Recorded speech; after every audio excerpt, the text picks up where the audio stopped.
ወሊን ለመጀመሪያ ጊዜ በአፍሪካዊ የተሰራና በአፍሪካ ድንቅ መዝገብ ላይ ስሙ የሰፈረ ትልቅ የማህበራዊ ሚዲያ ፕላትፎርም ያለምንም ማስታወቂያ ከወዲሁ ከ16000 በላይ ተጠቃሚዎችን ያፈራ። ወሊን እንደ ቲክቶክ በአንድ ጊዜ 9 ሰዎችን ማስተናገድ የሚችል ገስት ላይቭ ቀጥታ ስርጭት ማካሄድ ያስችላል። ጊፍት፣ ጌም ማጫወቻ፣ ፊልተር፣ ሜካፕ እና የመሳሰሉ ተሟልተውና ለቀው ይገኛሉ። ሌላው ከሌሎች ማህበራዊ ሚዲያዎች ልዩ የሚያደርገው ደግሞ ላይቭ ወይም የቀጥታ ስርጭቱን እያስተላለፈ ስክሪኑን ለሌሎች ሼር ማድረግ ይችላሉ። ወሊን እንደ ዋትስአፕ እና ቴሌግራም መደዋወልና መጻጣፍ የሚያስችል አፕሊኬሽን ጭምር ነው። ወሊን ትልቁ የማህበራዊ ሚዲያ ፕላትፎርም መጣ።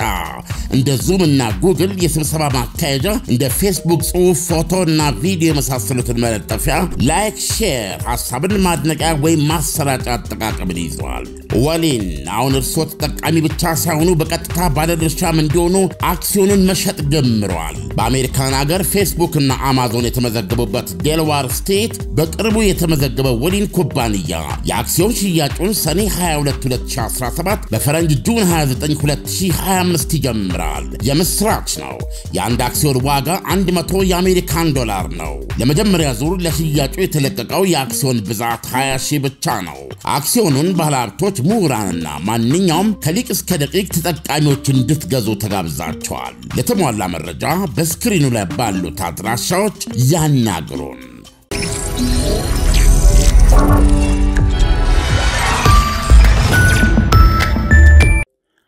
ይህ አዋዜ ሰበር ነው።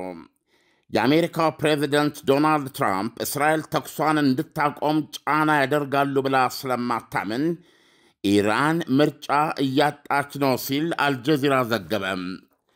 አልጀዚራ የውጭ ግንኙነቶች ምክር ቤት ከፍተኛ ተመራማሪ የሆኑትን ቻርልስ ኩብቻንን ጠቅሶ እንደጻፈው የዘመቻ ውሳኔን ከ15 ቀን በኋላ አሰማሉ ያሉት ፕሬዚዳንት ዶናልድ ትራምፕ የእስራኤልን ጥቃት መባባስን በማበረታታት ኢራን በድርድሩ ላይ እንድትለሳለስ ይጠቀሙበታል እንጂ ከቶም ሊያቆሙት አይፈልጉም ብለዋል።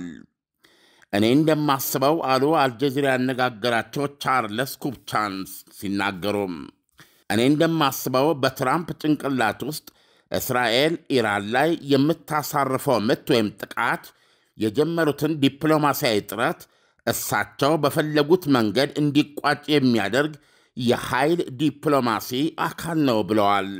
ኩብቻን እንደሚሉት የልዕለ ኃያሉ አሜሪካ ፕሬዚደንት ውሳኔን ፈታ ዘና ብዬ ከ15 ቀን በኋላ ወስዳሉ ያሉት 15 ቀኑን በጡንቻ ማሳየነቱ ሊጠቀሙበት ነው ይላሉ።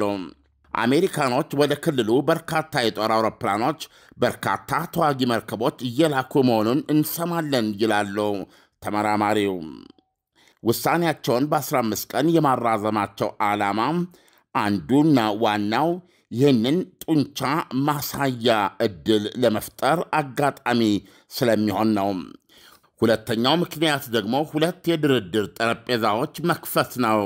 ኢራን አውሮፓ፣ ኢራን ዊትኮፍ ይላሉ። የኢራኑ ውጭ ጉዳይ ሚኒስትር ወደ ጀኔቭ ተጉዘው ከእንግሊዝ ከጀርመንና ከፈረንሳይ ውጭ ጉዳይ ሚኒስትሮች ጋር ውይይት አድርገዋል።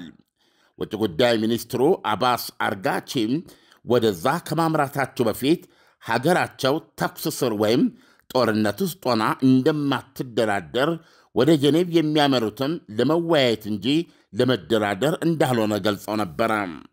አልጀዚራ ያነጋገራቸው ቻርልስ ኩብቻን ውጭ ጉዳይ ሚኒስትሩን የፈለጉትን የማግኘት ዕድል ያላቸው አይመስለኝም ይላሉ። ምክንያቱም ዋሽንግተን እስራኤሎችን ተኩሳቸውን አቁሙ የምትልበት ሁኔታ አይታየኝም።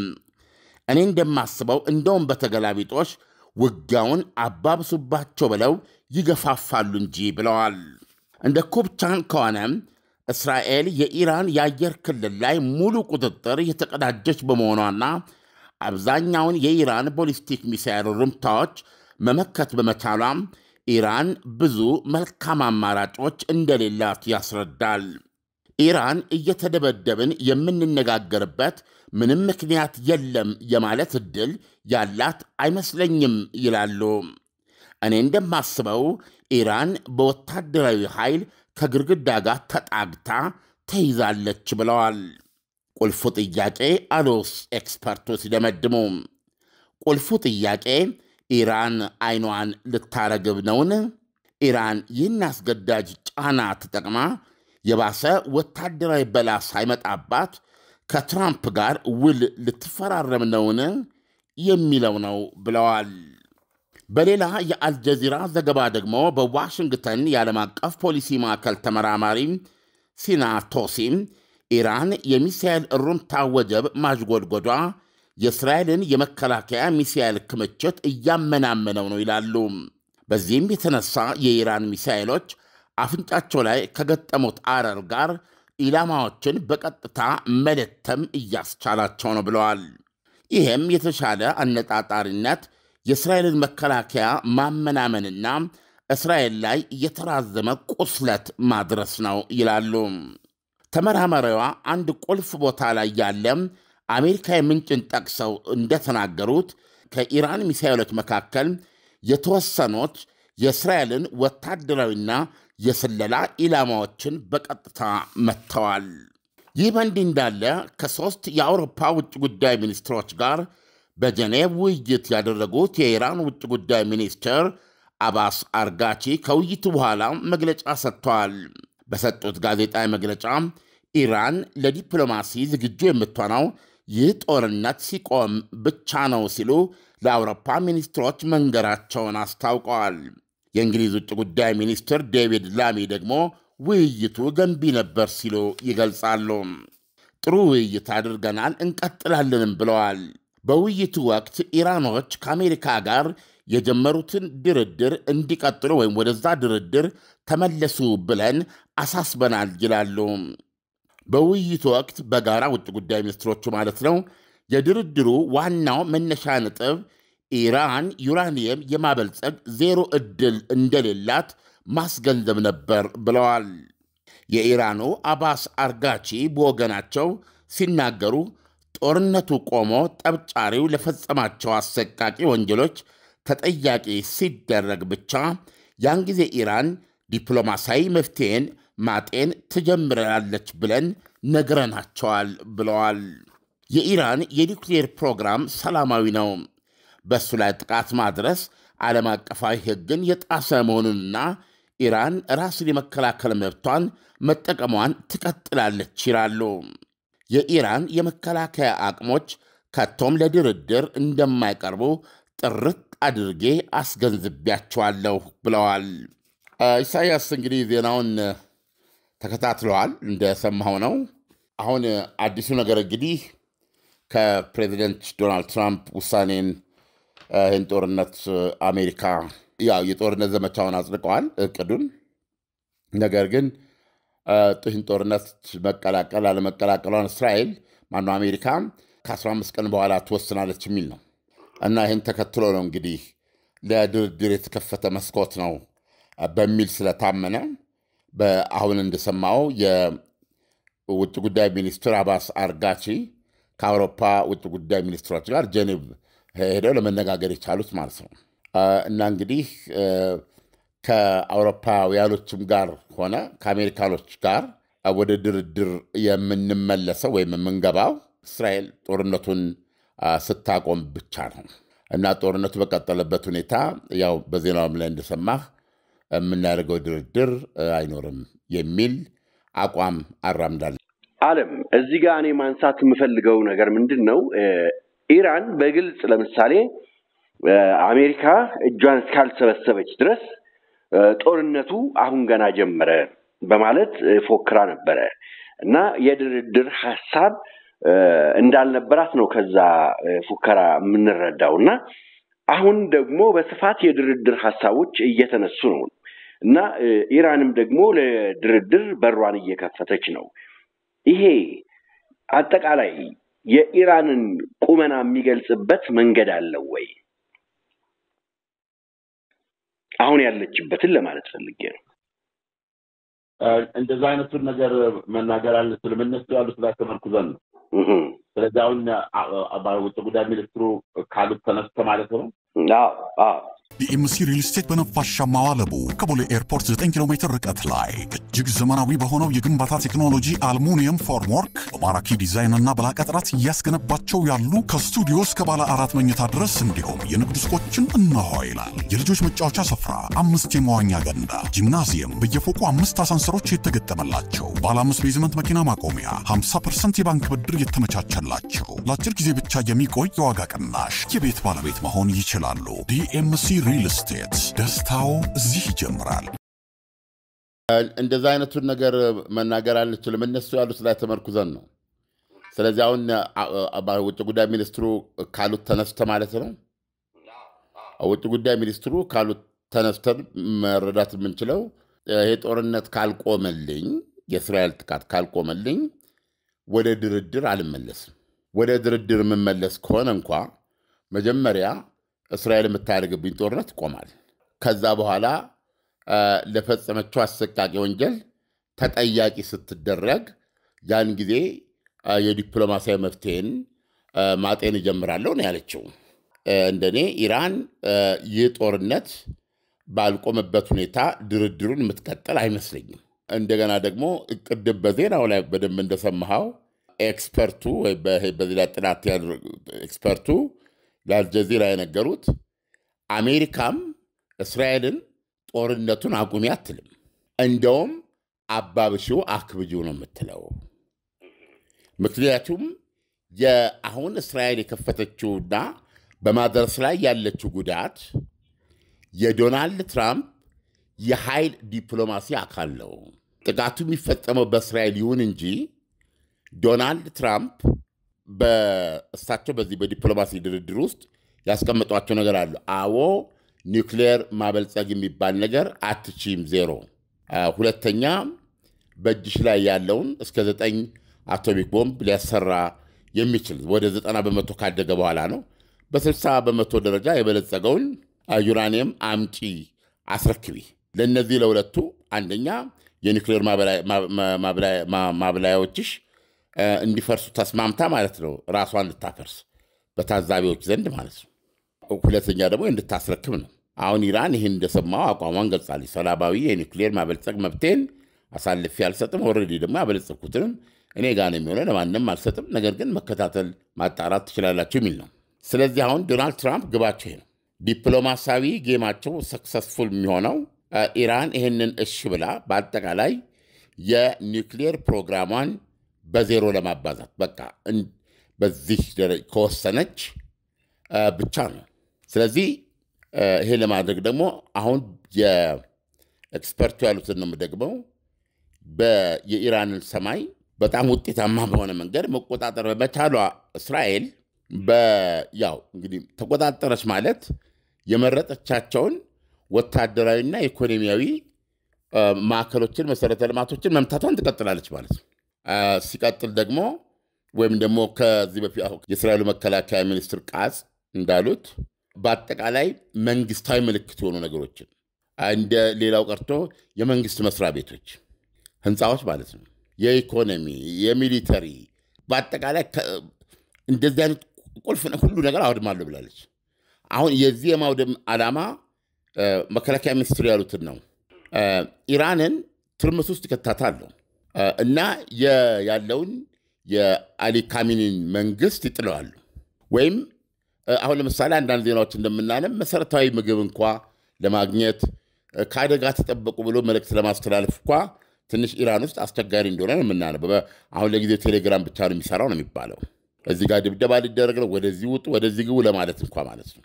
ስለዚህ ራሱ ምግብ ማግኘት ራሱን የቻለ ችግር ስለፈጠረ መንግስት ማዕከል ማቋቋሙ ገልጿል። እንደ ራሽን ማለት ነው፣ እንደዚህ ውሃን፣ ጨው፣ ዘይት የመሳሰሉትን ለማዳረስ ማለት ነው። ስለዚህ አሁን እነዚህ የድብደባ ውጤቶች ናቸው። ስለዚህ እነዚህን ድብደባዎች እስራኤል ይበልጥ እንድታባበሳቸው ነው ዶናልድ ትራምፕ የሚገፉት እንጂ ተያይሏትም እስራኤልን።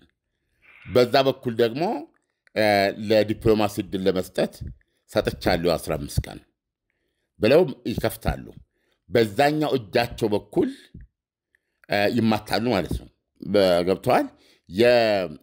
የእስራኤልን ጓንት አድርገው ይማታሉ እንደማለት ነው ኤክስፐርቱ እንደሚሉት። በዛ በኩል ደግሞ እጃቸውን ዘርግተው በዲፕሎማሲ አንፈጽመውም ወይ የማለት ነው 15 ቀኑ። ስለዚህ እንደዚህ ሁኔታዎች ኢራንን አማራጭ ያሳጧታል ወይም የተሻለ አማራጭ እንድታገኝ የሚያደርጋት አይደለም። እና ከዚህ ተነስቼ ማለት የምችለው ምንድነው ኢራን ድርድሩንም አሁን ለምሳሌ ውጭ ጉዳይ ሚኒስትሩ እንዳሉት ጦርነቱ ካልቆመልኝ አልደራደርም ብላ መተው አትችልም። ብትል ድብደባ ይቀጥላል ማለት ነው። እደራደራለሁ ብላ ማለት ነው። እንግዲህ እደራደራለሁ ካለች ድርድሩማ ሲካሄድ ቆይቷል። አየህ ድርድሩ ግን ታንቋል አንድ ቦታ ላይ ሲደርስ። ይሄውም የአሜሪካንን ዜሮ ማበልጸግ የኒውክሌር ማበልጸግ የሚባል ነገር በኢራን ምድር ኒውክሌር አታበለጽግም። ስለዚህ ይሄንን በአጠቃላይ የኒውክሌር ፕሮግራምሽን እሷ ለሰላም የምትለው ነው። በአጠቃላይ ይሄን ማስወገድን ይጠይቃል። ይሄን ተቀበይ ነው። አሁን የቀረው ነገር ስኬታማ ለመሆን ይሄን ስትቀበል ውል ይፈርማል ማለት ነው። ስለዚህ አሁን ኢራን አሁን እንደሰማው ውጭ ጉዳይ ሚኒስትሩ በመከላከያ አቅማችን ላይ እንደራደርም ብለው አንዱ ለምሳሌ አውሮፓውያኖች ያቀረቡት ከኒውክሌሩ ጋር አብረው የኢራን የቦሊስቲክ ሚሳኤል የዚህ የቦሊስቲክ ሚሳኤል ክምችቷም ሆነ በአጠቃላይ ርቀቱ የሚመታበት ርቀት ሁሉ ለነሱ ኢሹ ነው እና እነዚህን ነገሮች በተመለከተ ውጭ ጉዳይ ሚኒስትሩ ምንድን ያሉት የኒውክሌር ፕሮግራማችን ሰላማዊ ነው፣ እንደውም ጥቃት ስለተፈጸመበት ዓለም አቀፍ ሕግ ተጥሷል። በተጨማሪም የምንድነው የቦሊስቲክ ሚሳኤላችን ጉዳይ ጥያቄ ውስጥ ሊገባ አይችልም፣ መከላከያችን ነው። እሱ ባይኖር ኖሮ ሌላ ዘገባ ላይ ያነበብኩት ነው እስራኤልና ዋሽንግተን ኦልሬዲ ቴህራን ነበሩ እና ያ የመከላከያችን ነው እና ምንገታው ምናቆበት ሁኔታ የለም የሚል አቋም አለ። ስለዚህ አሁን ምንድነው አደጋው? እንደ ኤክስፐርቱ ነው የምነግርህ። በዚህ በኩል የእስራኤል ጥቃት ተባብሶ እንዲቀጥል ግፊት ያደርጋሉ ከጀርባ። በዛ በኩል ደግሞ ለድርድር ከፈትኩ ባሉት 15 ቀን አመካኘት አረ እንደራደር አይነት ነገር አስቀምጠዋል። አሁን ኢራን በሁለቱ መካከል ምርጫታ ዝም ብሎ ቢቀጥል እሷ ሚሳኤል እየተኮሰች እስራኤልም እየደበደበች ማለት ነው ቢቀጥል 15 ቀኑ ያልቃል ማለት ነው። ዶናልድ ትራምፕ ለዲፕሎማሲ መስኮት ከፈትኩ አይሉት መስኮቱ ይዘጋል ማለት ነው። ከዛ ቀጥሎ የአሜሪካ ማጥቃት ሊመጣ ይችላል። አሁን ለኢራን ይሄ የበለጠ አስከፊ አማራጭ ነው። እስራኤልም አሜሪካም በሚረባረቡበት ሁኔታ ኦልሬዲ አሁን ኤክስፐርቱ ያልሰምታል የጦር የአውሮፕላኖች መርከቦችን እያስጠጋች ነው ወደዚህ። ይሄ 15 ቀን ውስጥ እነዚህ ያልኩህ የውጊያ አቅሞች የአሜሪካ ወደ ኤሪያ ወደ ቦታው የሚጠጉበት ነው። ስለዚህ አሁን ይሄ ያለው 15 ቀን በዚህ ሁኔታ ካለፈ መጨረሻ ላይ ኢራን የአሜሪካንንም ማጥቃት ሰለባ ልትሆን ትችላለች። በዚህ የተነሳ መተውም እንዴት ነው እንዲህ ነው የምትለው አማራጭ ታለች። በወታደራዊ ኃይል በወታደራዊ ግፊት ከግድግዳ ጋር ተጣብቃ ተይዛለች ያሉት እዚህ ላይ ነው ትርጉሙ። እንግዲህ አሁን እንደምንመለከተው ከሆነ የኢራን ሰማይ ለእስራኤል ክፍት ነው። ኢራን የሰማይዋን መቆጣጠር ያልቻለችባቸው ሁኔታዎች በከፍተኛ ሁኔታ አሉ። ስለዚህ እስራኤል በፈቀደች ጊዜ ገብታ አጥቅታ የምትወጣባቸው ሁኔታዎች ነው የተፈጠሩት። አሁን እንግዲህ 15 ቀን ደግሞ ከፊት ለፊት በዶናልድ ትራምፕ የተሰጠው የጊዜ ገደብ ካለቀ እና አሜሪካ ደግሞ ጣልቃ የምትገባ ከሆነ እንግዲህ እስከ 15 ቀን ጦርነቱ መዘግየት ከቻለ ማለት ነው። አሜሪካ ደግሞ ጣልቃ የምትገባ ከሆነ ከወደፊቷ ሊመጣ የሚችለው ነገር ነብይ መሆን አይጠበቅብህም ምን ሊፈጠር እንደሚችል እና የዶናልድ ትራምፕ 15 ቀን ቀነ ገደብ መስጠት የእስራኤል የሰማዩን የኢራንን ሰማይ ክልል መቆጣጠርና እንደፈለገች መግባትና መውጣት አሁን ኢራን በፍጥነት ወደሚፈለገው ድርድር የምትመጣበትን መንገድ ለማመቻቸት ታስቦና ታቅዶ የተሰራ አይመስልም ወይ? ያንን ነው እኮ ኤክስፐርቱ በዚህ እስካሁን ባነበብነው ላይ ያሉት ዶናልድ ትራምፕ የ15 ቀን የዲፕሎማሲ ዕድል ሰጠው ይላሉ በዛ በኩል። በጀርባ ግን በዚህ በኩል ኢራንን እስራኤልን ይህንን የዲፕሎማሲ ዕድል እንድንጠቀምበት አንቺ ደግሞ ቁጣሽን አብርጂ እጅሽን ከቃታ አንሺ አይሉም እንደውም ተኩስሽን አፋፍሚ ነው የሚሉት ነው ኮሚኒቲ አይደል ኤክስፐርቱ ስለዚህ አሁን ይሄ መንገዱ ዓላማው 15 ቀን የመስጠት ሳይሆን ኢራንን ህመም ላይ በማድረግ ህመሙ ደግሞ መጨረሻ ላይ የዲፕሎማሲውን አማራጭ ባይጥማትም እንድትቀበለው ለማስገደድ ወደዛ እንድትመጣ ለማስገደድ የሚጠቀሙበት መንገድ ነው የሚሆነው ኢራን አይ እንደዚህማ ከሆነ እንግዲያ ውጊያውን እቀጥላለሁ እንጂ ውጊያው የሚቆም አይደለም ውጊያውን ጋፈጠዋለሁ ከአሜሪካ ጋርም የሚቀጥለው ዲፕሎማሲያዊ ግንኙነት ማነው የሚቀጥለው ድርድር አይኖረኝም ብላ አማራጭ ይሄን አቋም ለመውሰድ አትችልም ምክንያቱም በዚህ በኩል ከእስራኤል ጋር ያሁን የጀመረችው ያለው ጦርነት አቆምላት እንግዲህ ይሄ ካልቆመልኝ ብላ ደግሞ በቃ እንግዲህ ጦርነቱን ነው የሚቀጥለው የምን አባቱ ዲፕሎማሲ ብላ አቋም እንዳትወስድ ደግሞ ቀኑ ያለፈ ሲመጣ ዶናልድ ትራምፕ ከፈትኩ ያሉት የ15 ቀን እንትን እየደረሰ ሊዘጋ ነው ማለት ነው ያመስኮት ከመስኮቱ መዘጋት ጋር ተከትሎ የአሜሪካ ጥቃትም ሊጨመርበት ነው ማለት ነው ስለዚህ በሁለቱም መንገድ ኢራን በወታደራዊ ኃይል ከግድግዳ ጋር ተጣቅታ በስንቅ ተይዛለች ነው ያሉት ሰውየው አየም ይሄ ነው የሳቸው እንትን ኢንፋክት እኛኛው ለምሳሌ የዓለም አቀፍ ፖሊሲ ጥናት ተመራማሪዋ ደግሞ የአሜሪካዋ በዚህ ጋር የነገሩን ነገር አለ አሜሪካ ማነች እስራኤል የኢራን ይሄ ማጅጎድጎድ የመከላከያ ሚሳኤሎች እጥረት እንዲገጥማት አድርጓል ያንን እያመናመነ ሄዷል በዚህም የተነሳ የተወሰኑ የኢራን ሚሳኤሎች የታለመላቸውን ኢላማ እንዲመቱ አድርጓል አየም ይሄ ምንድነው በሌላ አነጋገር የራሷን የእስራኤልን የመከላከል አቅም እያደቀቁ ነው ያመናመኑ ኢራኖች ይሄን በማድረግ ብለዋል ይሄም እውነት ነው አየ አሁን እዚህ ጋር ስትመጣ ምንም ተነሳው ጥያቄ ይሄን በተመለከተ እስራኤል የምትለው ምንድነው ኢራን ራሷ እስራኤል ባመነችው ኢራን አላት የምትለው የክምችት በጠር ቦሊስቲክ ሚሳኤል 2000 ነው እስካሁን የተተኮሰው 470 እንደሆነ ነው ዛሬ ያየሁት ስለዚህ ከ1500 በላይ ክምችት አላት ገና ኢራን አየ ስለዚህ አሁን ይሄንን ነገር የበለጠ መጠቀም ትችላለች ማለት ነው አሁን ለዚህ በእስራኤል በኩል ያለው ምላሽ ምንድነው ቁጥራቸውን መግለጽ ይችላል ያው ወደዛው መግባት ስለማልችል ነው የሚቅላጥ ይባላል የቦምብ መከላከያ ማለት ነው በየግለሰብ ቤቶች አለ ጥሩ ዘመናዊ በሆኑ አለበለዛ ደግሞ በአንድ ህንፃ ላይ ከፎቁ ምድር ቤት የተዘጋጀ ነው የሚቅላጥ የሚባለው ሁሉም ሰው ሮጦ ባለው ሰዓት ባለው ፋታ እዛ መድበቅ አለበት እዛ ውስጥ የገቡ እስካሁን ድረስ ባለው አደጋ አልደረሰባቸው ስለዚህ አሁን እንዲሁም ደግሞ ለፓብሊክ ለህዝብ የተሰሩ የቦምብ መከላከያዎች አሉ አሁን እነዛን እንደገና የማደስ የማስተካከል እና የማጠናከር ስራዎች ልትሰራ ነው እስራኤል አሁን እንዳነበብኩት እንዲሁም ደግሞ ቁጥሩ በመቶዎች የሚቆጠር ነው ተንቀሳቃሽ የቦምብ መጠለያዎች ልታሰራጭ ነው ሰዎች ሮጠው እዛ ውስጥ የሚገቡበት ማለት ነው እንደዚህ የሚል ነገር አለ ይሄ የሚያሳየው ምንድነው እስራኤል ጦርነቱን መቀጠል ብቻ እንደምትፈልግ ነው ግን ለምሳሌ ምን ያህል ጉዳት አለው ለሚለው ለምሳሌ በዛሬው ዕለት ይገርማል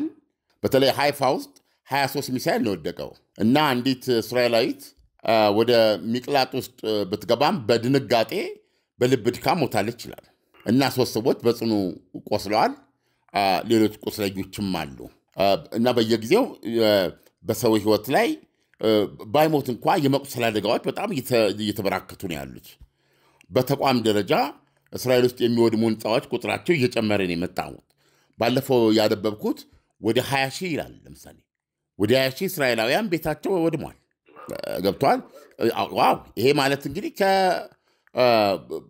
ትልቅ የኢኮኖሚ ጫና ነው ይሄም ራሱ ስለዚህ እስራኤልም በዚህ አይነት ጫና ውስጥ ነው የምትገኘው እንዴት ግን አሁን ከምትሰማ ሁኔታ አንፃር እንደዚህ አይነት ለዚህ መከላከያዎችን በማበጀት ውጊያውን መቀጠል ነው የምትፈልገው ሌሎችም እንግዲህ በየጊዜው በዜና ላይ በመናገኛቸው ነገር እንመለስ እንችላለን በነገራችን ላይ በሰሜናዊ ኢራን ሴምናን ከምትባለው ከተማ ደቡብ ምዕራብ 5.1 የተመዘገበ በሬክተር ስኬል የመሬት መንቀጥቀጥ መድረሱን እዚህ ላይ ዘገባዎች ነው ያለው።